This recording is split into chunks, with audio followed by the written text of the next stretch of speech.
বিসমিল্লাহির রহমানির রহিম। পরম করুণাময় অসীম দয়ালু আল্লাহর নামে শুরু করছি। কিতাবুল হায়দ, হায়জ বা ঋতুস্রাব অধ্যায়। এ সম্পর্কে মহান আল্লাহ রাব্বুল আলামিনের বাণী, وَيَسْأَلُونَكَ عَنِ الْمَحِيضِ قُلْ هُوَ أَذًى فَاعْتَزِلُوا النِّسَاءَ فِي الْمَحِيضِ وَلَا تَقْرَبُوهُنَّ حَتَّى يَطْهُرْنَ فَإِذَا تَطَهَّرْنَ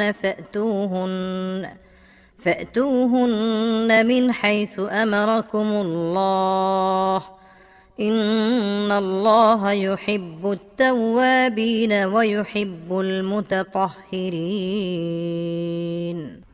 লোকেরা তোমাকে হায়েজ সম্পর্কে জিজ্ঞাসা করে, বলো তা অপবিত্রতা। সুতরাং হায়েজ অবস্থায় স্ত্রীদের থেকে দূরে থাকো, আর তারা পাক পবিত্র হওয়ার পূর্বে তাদের সাথে মিলিত হয়ো না। তারা পাক পবিত্র হলে আল্লাহর নির্দেশ মোতাবেক তাদের কাছে যাও। নিশ্চয়ই আল্লাহ তওবাকারীদের ভালোবাসেন, তিনি পবিত্রতা রক্ষাকারীদেরও ভালোবাসেন। সূরা বাকারা আয়াত 222। পরিচ্ছেদ 203, হায়েজের ইতিকথা। নবী করিম সাল্লাল্লাহু আলাইহি ওয়াসাল্লাম বলেন, এটি এমন একটি বিষয় যা আল্লাহ তাআলা আদম কন্যাদের জন্য নির্ধারণ করে দিয়েছেন। কারো কারো মতে সর্বপ্রথম হায়েজ শুরু হয় বনি ইসরাঈলী মহিলাদের। আবু আবদুল্লাহ বুখারী রাহমাতুল্লাহি আলাইহি বলেন, নবী করিম সাল্লাল্লাহু আলাইহি ওয়াসাল্লামের হাদিসই গ্রহণযোগ্য। হাদিস 290, হযরত আলী ইবনে আবদুল্লাহ রাহমাতুল্লাহি আলাইহির সনদ সূত্রে আয়েশা রাদিয়াল্লাহু আনহা থেকে বর্ণিত, তিনি বলেন, আমরা হজ্জের উদ্দেশ্যেই মদিনা থেকে বের হলাম। শরীফ নামক স্থানে পৌঁছার পর আমার হায়েজ আসলো। রাসূলুল্লাহ সাল্লাল্লাহু আলাইহি ওয়াসাল্লাম এসে আমাকে কাঁদতে দেখলেন এবং বললেন, কি হলো তোমার হায়েজ এসেছে? আমি বললাম, হ্যাঁ। তিনি বললেন, এ তো আল্লাহ তাআলাই আদম কন্যাদের জন্য নির্ধারণ করে দিয়েছেন, সুতরাং তুমি বাইতুল্লাহর তাওয়াফ ছাড়া হজ্জের বাকি সব কাজ করে যাও। আয়েশা রাদিয়াল্লাহু আনহা বলেন, রাসূলুল্লাহ সাল্লাল্লাহু আলাইহি ওয়াসাল্লাম তাঁর স্ত্রীগণের পক্ষ থেকে গাভী কোরবানি করলেন। পরিচ্ছেদ 204, হায়েজের সময় স্বামীর মাথা ধুয়ে দেওয়া ও চুল আঁচড়িয়ে দেওয়া। হাদিস 291, হযরত আব্দুল্লাহ ইবনে ইউসুফ রাহমাতুল্লাহি আলাইহির সনদ সূত্রে আয়েশা রাদিয়াল্লাহু আনহা থেকে বর্ণিত, তিনি বলেন, আমি হায়েজ অবস্থায় রাসূলুল্লাহ সাল্লাল্লাহু আলাইহি ওয়াসাল্লামের মাথা আঁচড়িয়ে দিতাম। হাদিস 292, হযরত ইব্রাহিম ইবনে মুসা রাহমাতুল্লাহি আলাইহির সনদ সূত্রে উরওয়া রাহমাতুল্লাহি আলাইহি থেকে বর্ণিত, তাকে প্রশ্ন করা হয়েছিল যে ঋতুবতী স্ত্রী কি স্বামীর খেদমত করতে পারে, অথবা গোসল ফরজ হওয়ার অবস্থায় স্ত্রী কি স্বামীর নিকটবর্তী হতে পারে? উরওয়া রাহমাতুল্লাহি আলাইহি জবাব দিলেন, এসবই আমার কাছে সহজ। এ ধরনের সকল মহিলাই স্বামীর খেদমত করতে পারে, এ ব্যাপারে কারো অসুবিধা থাকার কথা নয়। আমাকে আয়েশা রাদিয়াল্লাহু আনহা বলেছেন, তিনি হায়েজের অবস্থায় রাসূলুল্লাহ সাল্লাল্লাহু আলাইহি ওয়াসাল্লামের চুল আঁচড়ে দিতেন, আর রাসূলুল্লাহ সাল্লাল্লাহু আলাইহি ওয়াসাল্লাম মুতাকিফ অবস্থায় মসজিদ থেকে তার হুজরার দিকে তার কাছে মাথাটা বাড়িয়ে দিতেন। তখন তিনি মাথার চুল আঁচড়াতেন, অথচ তিনি ছিলেন ঋতুবতী। পরিচ্ছেদ 205, স্ত্রীর হায়েজ অবস্থায় তার কোলে মাথা রেখে কোরআন তেলাওয়াত করা। আবু ওয়াইল রাহমাতুল্লাহি আলাইহি তার ঋতুবতী দাসীকে আবু রাজিন রাহমাতুল্লাহি আলাইহির কাছে পাঠাতেন, আর দাসী জুজদানে পেঁচিয়ে কোরআন শরীফ নিয়ে আসত। হাদিস 293, হযরত আবু নুআইম রাহমাতুল্লাহি আলাইহির সনদ সূত্রে আয়েশা রাদিয়াল্লাহু আনহা থেকে বর্ণিত, তিনি বলেন, নবী করিম সাল্লাল্লাহু আলাইহি ওয়াসাল্লাম আমার কোলে হেলান দিয়ে কোরআন শরীফ তিলাওয়াত করতেন, আর তখন আমি হায়েজের অবস্থায় ছিলাম। পরিচ্ছেদ 206, নিফাসকে হায়েজ বলা। হাদিস 294, হযরত মক্কি ইবনে ইব্রাহিম রাহমাতুল্লাহি আলাইহির সনদ সূত্রে উম্মে সালামা রাদিয়াল্লাহু আনহা থেকে বর্ণিত, তিনি বলেন, আমি নবী করিম সাল্লাল্লাহু আলাইহি ওয়াসাল্লামের সঙ্গে একই চাদরের নিচে শুয়েছিলাম। হঠাৎ আমার হায়েজ দেখা দিলে আমি চুপি চুপি বেরিয়ে গিয়ে হায়েজের কাপড় পরে নিলাম। তিনি বললেন, তোমার কি নিফাস দেখা দিয়েছে? আমি বললাম, হ্যাঁ। তখন তিনি আমাকে ডাকলেন। আমি তার সঙ্গে চাদরের ভেতর শুয়ে পড়লাম। পরিচ্ছেদ 207। হায়েজ অবস্থায় স্ত্রীর সাথে মিশামিশি করা। হাদিস 295। হযরত কবিসা রাহমাতুল্লাহি আলাইহির সনদ সূত্রে আয়েশা রাদিয়াল্লাহু আনহা থেকে বর্ণিত, তিনি বলেন, আমি ও নবী করিম সাল্লাল্লাহু আলাইহি ওয়াসাল্লাম জানাবাত অবস্থায় একই পাত্র থেকে পানি নিয়ে গোসল করতাম এবং তিনি আমাকে নির্দেশ দিলে আমি ইজার পরে নিতাম। আর আমার হায়েজ অবস্থায় তিনি আমার সাথে মিশামিশি করে শুইতেন। তাছাড়া তিনি এতেকাফ অবস্থায় মাথা বের করে দিতেন আর আমি হায়েজ অবস্থায় মাথা ধুয়ে দিতাম। হাদিস 296। হযরত ইসমাঈল ইবনে খলিল রাহমাতুল্লাহি আলাইহির সনদ সূত্রে আয়েশা রাদিয়াল্লাহু আনহা থেকে বর্ণিত, তিনি বলেন, আমাদের কেউ হায়েজ অবস্থায় থাকলে রাসূলুল্লাহ সাল্লাল্লাহু আলাইহি ওয়াসাল্লাম তার সাথে মিশামিশি করতে চাইলে তাকে প্রবল হায়েজ অবস্থায় ইজার পরার নির্দেশ দিতেন, তারপর তার সাথে মিশামিশি করতেন। তিনি অর্থাৎ আয়েশা রাদিয়াল্লাহু আনহা বলেন, তোমাদের মধ্যে নবী করিম সাল্লাল্লাহু আলাইহি ওয়াসাল্লামের মতো কাম প্রবৃত্তি দমন করার শক্তি রাখে কে? খালিদ রাহমাতুল্লাহি আলাইহি ও জরির রাহমাতুল্লাহি আলাইহি আশ-শাইবানী রাহমাতুল্লাহি আলাইহি থেকে এই হাদিসের অনুরূপ বর্ণনা করেছেন। হাদিস 297। হযরত আবু নু'মান রাহমাতুল্লাহি আলাইহির সনদ সূত্রে মাইমুনা রাদিয়াল্লাহু আনহা থেকে বর্ণিত, তিনি বলেন, রাসূলুল্লাহ সাল্লাল্লাহু আলাইহি ওয়াসাল্লাম তার কোন স্ত্রীর সাথে হায়েজ অবস্থায় মিশামিশি করতে চাইলে তাকে ইজার পড়তে বলতেন। শাইবানী রাহমাতুল্লাহি আলাইহি থেকে সুফিয়ান রাহমাতুল্লাহি আলাইহি এ বর্ণনা করেছেন। পরিচ্ছেদ 208। হায়েজ অবস্থায় সওম ছেড়ে দেওয়া। হাদিস 298। হযরত সাঈদ ইবনে আবি মারইয়াম রাহমাতুল্লাহি আলাইহির সনদ সূত্রে আবু সাঈদ খুদরি রাদিয়াল্লাহু আনহু থেকে বর্ণিত, একবার ঈদুল আযহা বা ঈদুল ফিতরের সালাত আদায়ের জন্য রাসূলুল্লাহ সাল্লাল্লাহু আলাইহি ওয়াসাল্লাম ঈদগাহের দিকে যাচ্ছিলেন। তিনি মহিলাদের পাশ দিয়ে যাওয়ার সময় বললেন, হে মহিলা সমাজ, তোমরা সাদকা করতে থাকো, কারণ আমি দেখেছি জাহান্নামের অধিবাসীদের মধ্যে তোমরাই অধিক। তারা আরজ করলেন, কি কারণে ইয়া রাসূলুল্লাহ? তিনি বললেন, তোমরা অধিক পরিমাণে অভিশাপ দিয়ে থাকো আর স্বামীর নাশুকরি করে থাকো। বুদ্ধি ও দ্বীনের ব্যাপারে ত্রুটি থাকা সত্ত্বেও একজন সদা সতর্ক ব্যক্তির বুদ্ধি হরণে তোমাদের চাইতে পারদর্শী আমি আর কাউকে দেখিনি। তারা বললেন, আমাদের দ্বীন ও বুদ্ধির ত্রুটি কোথায় ইয়া রাসূলুল্লাহ? তিনি বললেন, একজন মহিলার সাক্ষ্য কি একজন পুরুষের সাক্ষ্যের অর্ধেক নয়? তারা উত্তর দিলেন, হ্যাঁ। তখন তিনি বললেন, এ হচ্ছে তাদের বুদ্ধির ত্রুটি। আর হায়েজ অবস্থায় তারা কি সালাত ও সিয়াম থেকে বিরত থাকে না? তারা উত্তর দিলেন, হ্যাঁ। তিনি বললেন, এ হচ্ছে তাদের দ্বীনের ত্রুটি। পরিচ্ছেদ 209। হায়েজ অবস্থায় কাবার তাওয়াফ ছাড়া হজ্জের অন্যান্য কাজ করা যায়। ইব্রাহিম রাহমাতুল্লাহি আলাইহি বলেছেন, হায়েজ অবস্থায় আয়াত পাঠে কোনো দোষ নেই।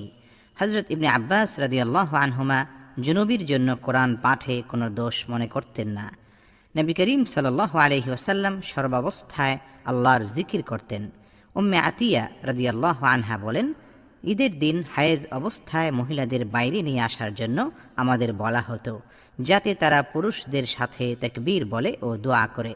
ইবনে আব্বাস রাদিয়াল্লাহু আনহুমা আবু সুফিয়ান রাদিয়াল্লাহু আনহু থেকে বর্ণনা করেন যে, রোম সম্রাট হিরাকিল রাসূল করিম সাল্লাল্লাহু আলাইহি ওয়াসাল্লামের পত্র চেয়ে নিলেন এবং তা পাঠ করলেন। তাতে লেখা ছিল, বিসমিল্লাহির রহমানির রহিম, ইয়া আহলাল কিতাবি তাআলাউ ইলা কালিমাতিন সাওয়াইন বাইনানা ওয়া বাইনাকুম আল্লা না'বুদা ইল্লাল্লাহ ওয়া লা নুশরিকা বিহি শাইআ ওয়া লা ইয়াত্তাখিযা বা'দুনা বা'দান আরবাবান মিন দুনিল্লাহ ফাইন তাওয়াল্লাউ ফাকুলু আশহাদু বিআন্না মুসলিমুন। পরম করুণাময় অসীম দয়ালু আল্লাহর নামে। হে রসূল, আপনি বলে দিন, হে আহলে কিতাবগণ, এসো সে কথায় যা আমাদের ও তোমাদের মধ্যে এক ও অভিন্ন। তা হলো আমরা যেন আল্লাহ ছাড়া অন্য কারো ইবাদত না করি, কোনো কিছুকেই যেন তার শরীক সাব্যস্ত না করি, এবং আমাদের কেউ যেন কাউকে পালনকর্তারূপে গ্রহণ না করে আল্লাহকে ত্যাগ করে। যদি তারা মুখ ফিরিয়ে নেয় তবে তোমরা বলো, তোমরা সাক্ষী থাকো, আমরা তো মুসলিম। সূরা আলে ইমরান আয়াত 64। আতা রহমতুল্লাহ আলাইহি জাবির রাদিয়াল্লাহু আনহু থেকে বর্ণনা করেন যে আয়েশা রাদিয়াল্লাহু আনহা হায়েজ অবস্থায় কাবা তাওয়াফ ছাড়া হজ্জের অন্যান্য আহকাম পালন করেছেন, কিন্তু সালাত আদায় করেননি। হাকাম রহমতুল্লাহ আলাইহি বলেছেন, আমি জুনুবী অবস্থায়ও জবেহ করে থাকি, অথচ আল্লাহ তাআলার বাণী হলো, ولا تأكلوا مما لم يذكر اسم الله عليه। তোমরা আহার করো না সেসব প্রাণী যার উপর আল্লাহর নাম নেওয়া হয়নি। সূরা আনআম আয়াত 121। হাদিস 299। হযরত আবু নুআইম রাহমাতুল্লাহ আলাইহির সনদ সূত্রে আয়েশা রাদিয়াল্লাহু আনহা থেকে বর্ণিত, তিনি বলেন, আমরা রাসূলুল্লাহ সাল্লাল্লাহু আলাইহি ওয়াসাল্লামের সঙ্গে হজ্জের উদ্দেশ্যে বেরিয়েছিলাম। আমরা শরীফ নামক স্থানে পৌঁছলে আমি ঋতুবতী হই। এ সময় নবী করিম সাল্লাল্লাহু আলাইহি ওয়াসাল্লাম এসে আমাকে কাঁদতে দেখলেন এবং জিজ্ঞাসা করলেন, তুমি কাঁদছো কেন? আমি বললাম, আল্লাহর শপথ, এবছর হজ না করাই আমার জন্য পছন্দনীয়। তিনি বললেন, সম্ভবত তুমি ঋতুবতী হয়েছ। আমি বললাম, হ্যাঁ। তিনি বললেন, এ তো আদম কন্যাদের জন্য আল্লাহ নির্ধারিত করেছেন। তুমি পাক হওয়া পর্যন্ত অন্যান্য হাজিদের মতো সমস্ত কাজ করে যাও, কেবল কাবার তাওয়াফ করবে না। পরিচ্ছেদ 210। ইস্তেহাজা। হাদিস 300। হযরত আব্দুল্লাহ ইবনে ইউসুফ রাহমাতুল্লাহি আলাইহির সনদ সূত্রে আয়েশা রাদিয়াল্লাহু আনহা থেকে বর্ণিত, তিনি বলেন, ফাতিমা বিনতে আবু হুবাইশ রাদিয়াল্লাহু আনহা রাসূলুল্লাহ সাল্লাল্লাহু আলাইহি ওয়াসাল্লামকে জিজ্ঞাসা করলেন, ইয়া রাসূলুল্লাহ, আমি কখনো পবিত্র হই না, এমত অবস্থায় আমি কি সালাত ছেড়ে দেব? রাসূলুল্লাহ সাল্লাল্লাহু আলাইহি ওয়াসাল্লাম বললেন, এ হলো এক ধরনের বিশেষ রক্ত, হায়েজের রক্ত নয়। যখন তোমার হায়েজ শুরু হয় তখন তুমি সালাত ছেড়ে দাও, আর হায়েজ শেষ হলে রক্ত ধুয়ে সালাত আদায় করো। টিকা, হায়েজ ও নিফাসের মেয়াদের অতিরিক্ত সময়কালীন রজস্রাবকে ইস্তেহাজা বলা হয়। সে সময় প্রত্যেক ওয়াক্তের জন্য নতুন করে ওযু করে পবিত্র কাপড় পরিধান করে সালাত আদায় করতে হয়। পরিচ্ছেদ 211। হায়েজের রক্ত ধুয়ে ফেলা। হাদিস 301। হযরত আব্দুল্লাহ ইবনে ইউসুফ রাহমাতুল্লাহি আলাইহির সনদ সূত্রে আসমা বিনতে আবু বকর সিদ্দিক রাদিয়াল্লাহু আনহুমা থেকে বর্ণিত, তিনি বলেন, এক মহিলা রাসূলুল্লাহ সাল্লাল্লাহু আলাইহি ওয়াসাল্লামকে জিজ্ঞাসা করল, ইয়া রাসূলুল্লাহ, আমাদের কারো কাপড়ে হায়েজের রক্ত লাগলে কি করবে? রাসূলুল্লাহ সাল্লাল্লাহু আলাইহি ওয়াসাল্লাম বললেন, তোমাদের কারো কাপড়ে হায়েজের রক্ত লাগলে সে তা রগড়িয়ে তারপর পানিতে ধুয়ে নেবে এবং সে কাপড়ে সালাত আদায় করবে। হাদিস 302। হযরত আসবাগ রাহমাতুল্লাহি আলাইহির সনদ সূত্রে আয়েশা রাদিয়াল্লাহু আনহা থেকে বর্ণিত, তিনি বলেন, আমাদের কারো হায়েজ হলে পাক হওয়ার পর রক্ত রগড়িয়ে কাপড় পানি দিয়ে ধুয়ে সেই কাপড়ে তিনি সালাত আদায় করতেন। পরিচ্ছেদ 212। মুস্তাহাজার এতেকাফ। হাদিস 303। হযরত ইসহাক ইবনু শাহিন রাহমাতুল্লাহি আলাইহির সনদ সূত্রে আয়েশা রাদিয়াল্লাহু আনহা থেকে বর্ণিত, তিনি বলেন, নবী করিম সাল্লাল্লাহু আলাইহি ওয়াসাল্লামের সঙ্গে তার কোনো এক স্ত্রী ইস্তেহাজার অবস্থায় এতেকাফ করেন। তিনি রক্ত দেখতেন এবং স্রাবের কারণে প্রায়ই তার নিচে একটি পাত্র রাখতেন। রাবি বলেন, আয়েশা রাদিয়াল্লাহু আনহা হলুদ রঙের পানি দেখে বলেছেন, এ যেন রাসূলুল্লাহ সাল্লাল্লাহু আলাইহি ওয়াসাল্লামের অমুক স্ত্রীর ইস্তেহাজার রক্ত। হাদিস 304। হযরত কুতাইবা রাহমাতুল্লাহি আলাইহির সনদ সূত্রে আয়েশা রাদিয়াল্লাহু আনহা থেকে বর্ণিত, তিনি বলেন, রাসূলুল্লাহ সাল্লাল্লাহু আলাইহি ওয়াসাল্লামের সঙ্গে তার কোনো একজন স্ত্রী এতেকাফ করেছিলেন। তিনি রক্ত ও হলদে পানি বের হতে দেখতেন আর তার নিচে একটা পাত্র বসিয়ে রাখতেন এবং সে অবস্থায় সালাত আদায় করতেন। হাদিস 305। হযরত মুসাদ্দাদ রাহমাতুল্লাহি আলাইহির সনদ সূত্রে আয়েশা রাদিয়াল্লাহু আনহা থেকে বর্ণিত উম্মাহাতুল মুমিনিনের একজন ইস্তেহাজা অবস্থায় ইতিকাফ করেছিলেন। পরিচ্ছেদ 213। হায়েজ অবস্থায় পরিহিত পোশাকে সালাত আদায় করা যায় কি? হাদিস 306। হযরত আবু নুআইম রাহমাতুল্লাহি আলাইহির সনদ সূত্রে আয়েশা রাদিয়াল্লাহু আনহা থেকে বর্ণিত তিনি বলেন, আমাদের কারো একটির বেশি কাপড় ছিল না। তিনি হায়েজ অবস্থায়ও এই কাপড়খানি ব্যবহার করতেন। তাতে রক্ত লাগলে থুথু দিয়ে ভিজিয়ে নখ দ্বারা রগড়িয়ে নিতেন। পরিচ্ছেদ 214। হায়েজ থেকে পবিত্রতার গোসলে সুগন্ধি ব্যবহার। হাদিস 307। হযরত আব্দুল্লাহ ইবনু আব্দুল ওয়াহাব রাহমাতুল্লাহি আলাইহির সনদ সূত্রে উম্মে আতিয়া রাদিয়াল্লাহু আনহা থেকে বর্ণিত তিনি বলেন, কোনো মৃত ব্যক্তির জন্য আমাদের 3 দিনের বেশি শোক পালন করা থেকে নিষেধ করা হতো, কিন্তু স্বামীর ক্ষেত্রে 4 মাস 10 দিন শোক পালনের অনুমতি ছিল। আমরা তখন সুরমা লাগাতাম না, সুগন্ধি ব্যবহার করতাম না, ইয়েমেনের তৈরি রঙিন কাপড় ছাড়া অন্য কোনো রঙিন কাপড় পরতাম না। তবে হায়েজ থেকে পবিত্রতার গোসলে আজফারের খুশবু মিশ্রিত বস্ত্রখণ্ড ব্যবহারের অনুমতি ছিল, আর আমাদের জানাজার পেছনে যাওয়া নিষিদ্ধ ছিল। এই বর্ণনা হিশাম ইবনে হাসান রাহমাতুল্লাহি আলাইহি হাফসা রাদিয়াল্লাহু আনহা থেকে, তিনি উম্মে আতিয়া রাদিয়াল্লাহু আনহা থেকে এবং তিনি নবী করিম সাল্লাল্লাহু আলাইহি ওয়াসাল্লাম থেকে বিবৃত করেছেন। পরিচ্ছেদ 215। হায়েজের পরে পবিত্রতা অর্জনের সময় দেহ ঘষা মাজা করা, গোসলের পদ্ধতি এবং মিশকযুক্ত বস্ত্রখণ্ড দিয়ে রক্তের চিহ্ন পরিষ্কার করা। হাদিস 308। হযরত ইয়াহইয়া রাহমাতুল্লাহি আলাইহির সনদ সূত্রে আয়েশা রাদিয়াল্লাহু আনহা থেকে বর্ণিত এক মহিলা রাসূলুল্লাহ সাল্লাল্লাহু আলাইহি ওয়াসাল্লামকে হায়েজের গোসল সম্পর্কে জিজ্ঞাসা করলেন। তিনি তাকে গোসলের নিয়ম বলে দিলেন যে, 1 টুকরা কস্তুরী লাগানো ন্যাকড়া নিয়ে পবিত্রতা হাসিল করো। মহিলা বললেন, কিভাবে পবিত্রতা হাসিল করব? রাসূলুল্লাহ সাল্লাল্লাহু আলাইহি ওয়াসাল্লাম বললেন, তা দিয়ে পবিত্রতা হাসিল করো। মহিলা তৃতীয়বার বললেন, কিভাবে? রাসূলুল্লাহ সাল্লাল্লাহু আলাইহি ওয়াসাল্লাম বললেন, সুবহানাল্লাহ, তা দিয়ে তুমি পবিত্রতা হাসিল করো। আয়েশা রাদিয়াল্লাহু আনহা বলেন, তখন আমি তাকে টেনে আমার কাছে নিয়ে আসলাম এবং বললাম, তা দিয়ে রক্তের চিহ্ন বিশেষভাবে মুছে ফেলো। পরিচ্ছেদ 216। হায়েজের গোসলের বিবরণ। হাদিস 309। মুসলিম রাহমাতুল্লাহি আলাইহির সনদ সূত্রে মা আয়েশা রাদিয়াল্লাহু আনহা থেকে বর্ণিত যে, একজন আনসারী মহিলা রাসূলুল্লাহ সাল্লাল্লাহু আলাইহি ওয়াসাল্লামকে জিজ্ঞাসা করলেন, আমি কিভাবে হায়েজের গোসল করব? রাসূলুল্লাহ সাল্লাল্লাহু আলাইহি ওয়াসাল্লাম বললেন, 1 টুকরা কস্তুরীযুক্ত ন্যাকড়া লও এবং 3 বার ধুয়ে নাও। নবী করিম সাল্লাল্লাহু আলাইহি ওয়াসাল্লাম এরপর লজ্জাবশত অন্যদিকে মুখ ফিরিয়ে নিলেন এবং বললেন, তা দিয়ে তুমি পবিত্র হও। আয়েশা রাদিয়াল্লাহু আনহা বলেন, আমি তাকে নিজের দিকে টেনে নিলাম, তারপর তাকে রাসূল করিম সাল্লাল্লাহু আলাইহি ওয়াসাল্লামের কথার মর্ম বুঝিয়ে দিলাম। পরিচ্ছেদ 217। হায়েজের গোসলের সময় চুল আঁচড়ানো। হাদিস 310। হযরত মূসা ইবনে ইসমাঈল রাহমাতুল্লাহি আলাইহির সনদ সূত্রে আয়েশা রাদিয়াল্লাহু আনহা থেকে বর্ণিত তিনি বলেন, আমি রাসূলুল্লাহ সাল্লাল্লাহু আলাইহি ওয়াসাল্লামের সঙ্গে বিদায় হজ্জের ইহরাম বেঁধেছিলাম।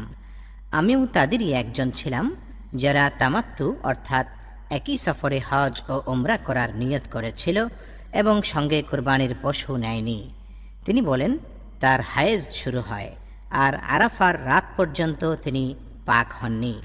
আয়েশা রাদিয়াল্লাহু আনহা বলেন, আমি বললাম, ইয়া রাসূলুল্লাহ, আজ তো আরাফার রাত আর আমি হজ্জের সঙ্গে উমরারও নিয়ত করেছি। রাসূলুল্লাহ সাল্লাল্লাহু আলাইহি ওয়াসাল্লাম তাকে বললেন, মাথার বেনি খুলে ফেলো, চুল আঁচড়াও আর উমরা থেকে বিরত থাকো। আমি তাই করলাম। হজ সমাধা করার পর রাসূলুল্লাহ সাল্লাল্লাহু আলাইহি ওয়াসাল্লাম আব্দুর রহমান রাদিয়াল্লাহু আনহুকে হাসবায় অবস্থানের রাতে আমাকে উমরা করানোর নির্দেশ দিলেন। তিনি তানাইম থেকে আমাকে উমরা করালেন, যেখান থেকে আমি উমরার ইহরাম বেঁধেছিলাম। পরিচ্ছেদ 218। হায়েজের গোসলে চুল খোলা। হাদিস 311। হযরত উবাইদ ইবনে ইসমাঈল রাহমাতুল্লাহি আলাইহির সনদ সূত্রে মা আয়েশা রাদিয়াল্লাহু আনহা থেকে বর্ণিত, তিনি বলেন, আমরা জিলহজ মাসের চাঁদ দেখার সময় নিকটবর্তী হলে বেরিয়ে পড়লাম। রাসূলুল্লাহ সাল্লাল্লাহু আলাইহি ওয়াসাল্লাম বললেন, যে উমরার ইহরাম বাঁধতে চায় সে তা করতে পারে, কারণ আমি সাথে কোরবানির পশু না আনলে উমরার ইহরামই বাঁধতাম। তারপর কেউ উমরার ইহরাম বাঁধলেন আর কেউ হজ্জের ইহরাম বাঁধলেন। আমি ছিলাম উমরার ইহরামকারীদের মধ্যে। আরাফার দিনে আমি ঋতুবতী ছিলাম। আমি নবী করিম সাল্লাল্লাহু আলাইহি ওয়াসাল্লামের কাছে আমার অসুবিধার কথা বললাম। তিনি বললেন, তোমার উমরা ছেড়ে দাও, মাথার বেনি খুলে চুল আঁচড়াও আর হজ্জের ইহরাম বাঁধো। আমি তাই করলাম। হাসবা নামক স্থানে অবস্থানের রাতে নবী করিম সাল্লাল্লাহু আলাইহি ওয়াসাল্লাম আমার সাথে আমার ভাই আব্দুর রহমান ইবনে আবু বকর রাদিয়াল্লাহু আনহুমাকে পাঠালেন। আমি তানাইমের দিকে বের হলাম। সেখানে পূর্বের উমরার পরিবর্তে ইহরাম বাঁধলাম। হিশাম রাহমাতুল্লাহি আলাইহি বলেন, এসব কারণে কোনো দম বা কোরবানি, সওম বা সাদকা করতে হয়নি। পরিচ্ছেদ 219। মহান আল্লাহ রাব্বুল আলামিনের বাণী, মুখাল্লাকাতিন ওয়া গায়রি মুখাল্লাকাতিন, অর্থাৎ পূর্ণাকৃতি ও অপূর্ণাকৃতির গোশতপিণ্ড প্রসঙ্গে। সূরা হজ আয়াত 5। হাদিস 312। হযরত মুসাদ্দাদ রাহমাতুল্লাহি আলাইহির সনদ সূত্রে আনাস ইবনে মালিক রাদিয়াল্লাহু আনহু থেকে বর্ণিত, তিনি বলেন, রাসূল করিম সাল্লাল্লাহু আলাইহি ওয়াসাল্লাম বলেন, আল্লাহ তাআলা মাতৃগর্ভের জন্য একজন ফেরেশতা নির্ধারণ করেছেন। তিনি পর্যায়ক্রমে বলতে থাকেন, হে রব, এখন বীর্য আকৃতিতে আছে। হে রব, এখন জমাট রক্তে পরিণত হয়েছে। হে রব, এখন মাংসপিণ্ডে পরিণত হয়েছে। এরপর আল্লাহ তাআলা যখন তার সৃষ্টি পূর্ণ করতে চান, তখন ওই ফেরেশতা জিজ্ঞাসা করেন, পুরুষ না স্ত্রী, সৌভাগ্যবান না দুর্ভাগা, রিজিক ও বয়স কত? রাসূলুল্লাহ সাল্লাল্লাহু আলাইহি ওয়াসাল্লাম বলেছেন, তার মাতৃগর্ভে থাকতেই তা লিখে দেওয়া হয়। পরিচ্ছেদ 220। ঋতুবতী কিভাবে হজ ও উমরার ইহরাম বাঁধবে। হাদিস 313। হযরত ইয়াহইয়া ইবনে বুকাইর রাহমাতুল্লাহি আলাইহির সনদ সূত্রে আয়েশা রাদিয়াল্লাহু আনহা থেকে বর্ণিত, তিনি বলেন, আমরা রাসূলুল্লাহ সাল্লাল্লাহু আলাইহি ওয়াসাল্লামের সঙ্গে বিদায় হজ্জের সময় বের হয়েছিলাম। আমাদের কেউ ইহরাম বেঁধেছিল উমরার, আর কেউ বেঁধেছিল হজ্জের। আমরা মক্কা এসে পৌঁছলে রাসূলুল্লাহ সাল্লাল্লাহু আলাইহি ওয়াসাল্লাম বললেন, যারা উমরার ইহরাম বেঁধেছে কিন্তু কোরবানির পশু সাথে আনেনি, তারা যেন ইহরাম খুলে ফেলে, আর যারা উমরার ইহরাম বেঁধেছে ও কোরবানির পশু সাথে এনেছে, তারা যেন কোরবানি করা পর্যন্ত ইহরাম না খুলে, আর যারা হজ্জের ইহরাম বেঁধেছে তারা যেন হজ পূর্ণ করে। আয়েশা রাদিয়াল্লাহু আনহা বলেন, এরপর আমার হায়েজ শুরু হয় এবং আরাফার দিনেও তা বহাল থাকে। আমি শুধু উমরার ইহরাম বেঁধেছিলাম। নবী করিম সাল্লাল্লাহু আলাইহি ওয়াসাল্লাম আমাকে মাথার বেনি খোলার, চুল আঁচড়িয়ে নেওয়ার এবং উমরার ইহরাম ছেড়ে হজ্জের ইহরাম বাঁধার নির্দেশ দিলেন। আমি তাই করলাম। পরে হজ সমাধা করলাম। এরপর আব্দুর রহমান ইবনে আবু বকর রাদিয়াল্লাহু আনহুমাকে আমার সাথে পাঠালেন। তিনি আমাকে তানাইম থেকে আমার আগের পরিত্যক্ত উমরার পরিবর্তে উমরা করতে নির্দেশ দিলেন। পরিচ্ছেদ 221। হায়েজ শুরু ও শেষ হওয়া। স্ত্রীলোকেরা আয়েশা রাদিয়াল্লাহু আনহার কাছে কৌটায় করে তুলা পাঠাতো। তাতে হলুদ রং দেখলে আয়েশা রাদিয়াল্লাহু আনহা বলতেন, তাড়াহুড়া করো না, সাদা পরিষ্কার দেখা পর্যন্ত অপেক্ষা করো। এ দ্বারা তিনি হায়েজ থেকে পবিত্রতা বোঝাতেন। যায়েদ ইবনে সাবিত রাদিয়াল্লাহু আনহুর কন্যার কাছে সংবাদ এলো যে স্ত্রীলোকেরা রাতের অন্ধকারে প্রদীপ চেয়ে নিয়ে হায়েজ থেকে পাক হয়েছে কিনা তা দেখতেন। তখন তিনি বললেন, স্ত্রীলোকেরা পূর্বে অর্থাৎ রাসূল করিম সাল্লাল্লাহু আলাইহি ওয়াসাল্লামের জামানায় এমনটি করতেন না। তিনি তাদের দোষারোপ করেন, অর্থাৎ এ ধরনের বাড়াবাড়ি করাকে তিনি অপছন্দ করেন। হাদিস 314। হযরত আব্দুল্লাহ ইবনে মুহাম্মদ রাহমাতুল্লাহি আলাইহির সনদ সূত্রে আয়েশা রাদিয়াল্লাহু আনহা থেকে বর্ণিত, তিনি বলেন, ফাতিমা বিনতে আবি হুবাইশ রাদিয়াল্লাহু আনহার ইস্তেহাজা হতো। তিনি এ বিষয়ে নবী করিম সাল্লাল্লাহু আলাইহি ওয়াসাল্লামকে জিজ্ঞাসা করলেন। রাসূলুল্লাহ সাল্লাল্লাহু আলাইহি ওয়াসাল্লাম বললেন, এ হচ্ছে রগের রক্ত, হায়েজের রক্ত নয়। সুতরাং হায়েজ শুরু হলে সালাত ছেড়ে দেবে, আর হায়েজ শেষ হলে গোসল করে সালাত আদায় করবে। পরিচ্ছেদ 222। হায়েজকালীন সালাতের কাজা নেই। হযরত জাবির ইবনে আব্দুল্লাহ ও আবু সাঈদ খুদরি রাদিয়াল্লাহু আনহুমা নবী করিম সাল্লাল্লাহু আলাইহি ওয়াসাল্লাম থেকে বর্ণনা করেন যে স্ত্রীলোক হায়েজকালীন সময়ে সালাত ছেড়ে দেবে। হাদিস 315। হযরত মুসা ইবনে ইসমাঈল রাহমাতুল্লাহি আলাইহির সনদ সূত্রে মুআদা রাহিমাহাল্লাহ থেকে বর্ণিত, এক মহিলা আয়েশা রাদিয়াল্লাহু আনহাকে বললেন, আমাদের জন্য হায়েজকালীন কাজা সালাত পবিত্র হওয়ার পর আদায় করলে চলবে কিনা? আয়েশা রাদিয়াল্লাহু আনহা বললেন, তুমি কি হারুরিয়া? অর্থাৎ হারুরিয়া বলা হয় খারিজিদের একটি দল, যারা ঋতুবতীর জন্য সালাতের কাজা ওয়াজিব মনে করত। মা আয়েশা রাদিয়াল্লাহু আনহা বলেন, আমরা নবী করিম সাল্লাল্লাহু আলাইহি ওয়াসাল্লামের সময়ে ঋতুবতী হতাম, কিন্তু তিনি আমাদের সালাত কাজার নির্দেশ দিতেন না, অথবা তিনি বলেন আমরা তা কাজা করতাম না। পরিচ্ছেদ 223। ঋতুবতী মহিলার সঙ্গে হায়েজের কাপড় পরিহিত অবস্থায় একত্রে শয়ন। হাদিস 316। হযরত সাদ ইবনে হাফস রাহমাতুল্লাহি আলাইহির সনদ সূত্রে উম্মে সালামা রাদিয়াল্লাহু আনহা থেকে বর্ণিত, তিনি বলেন, নবী করিম সাল্লাল্লাহু আলাইহি ওয়াসাল্লামের সঙ্গে একই চাদরের নিচে শায়িত অবস্থায় আমার হায়েজ দেখা দিল। তখন আমি চুপিসারে বেরিয়ে এসে হায়েজের কাপড় পরে নিলাম। রাসূলুল্লাহ সাল্লাল্লাহু আলাইহি ওয়াসাল্লাম আমাকে বললেন, তোমার কি হায়েজ শুরু হয়েছে? আমি বললাম, হ্যাঁ। তখন তিনি আমাকে ডেকে নিয়ে তাঁর চাদরের নিচে স্থান দিলেন। বর্ণনাকারী যায়েনব রাদিয়াল্লাহু আনহা বলেন, আমাকে উম্মে সালামা রাদিয়াল্লাহু আনহা এও বলেছেন যে রাসূল করিম সাল্লাল্লাহু আলাইহি ওয়াসাল্লাম রোজা রাখা অবস্থায় তাকে চুমু খেতেন। উম্মে সালামা রাদিয়াল্লাহু আনহা আরও বলেন, আমি ও নবী করিম সাল্লাল্লাহু আলাইহি ওয়াসাল্লাম একই পাত্র থেকে পানি নিয়ে জানাবাতের গোসল করতাম। পরিচ্ছেদ 224। হায়েজের জন্য স্বতন্ত্র কাপড় পরিধান করা। হাদিস 317। হযরত মুআজ ইবনে ফাদালা রাহমাতুল্লাহি আলাইহির সনদ সূত্রে উম্মে সালামা রাদিয়াল্লাহু আনহা থেকে বর্ণিত, তিনি বলেন, একসময় আমি ও নবী করিম সাল্লাল্লাহু আলাইহি ওয়াসাল্লাম একই চাদরের নিচে শুয়েছিলাম। আমার হায়েজ শুরু হলো। তখন আমি চুপিসারে বেরিয়ে গিয়ে হায়েজের কাপড় পরে নিলাম। তিনি জিজ্ঞাসা করলেন, তোমার কি হায়েজ শুরু হয়েছে? আমি বললাম, হ্যাঁ। তিনি আমাকে ডেকে নিলেন এবং আমি তার সঙ্গে একই চাদরের নিচে শুয়ে পড়লাম। পরিচ্ছেদ 225। ঋতুবতী মহিলাদের উভয় ঈদ ও মুসলমানদের দোয়ার সমাবেশে উপস্থিত হওয়া এবং ঈদগাহ থেকে দূরে অবস্থান করা। হাদিস 318। মুহাম্মদ ইবনে সালাম রাহমাতুল্লাহি আলাইহির সনদ সূত্রে হাফসা বিনতে সিরিন রাহিমাহাল্লাহ থেকে বর্ণিত, তিনি বলেন, আমরা আমাদের যুবতীদের ঈদের সালাতে বের হতে নিষেধ করতাম।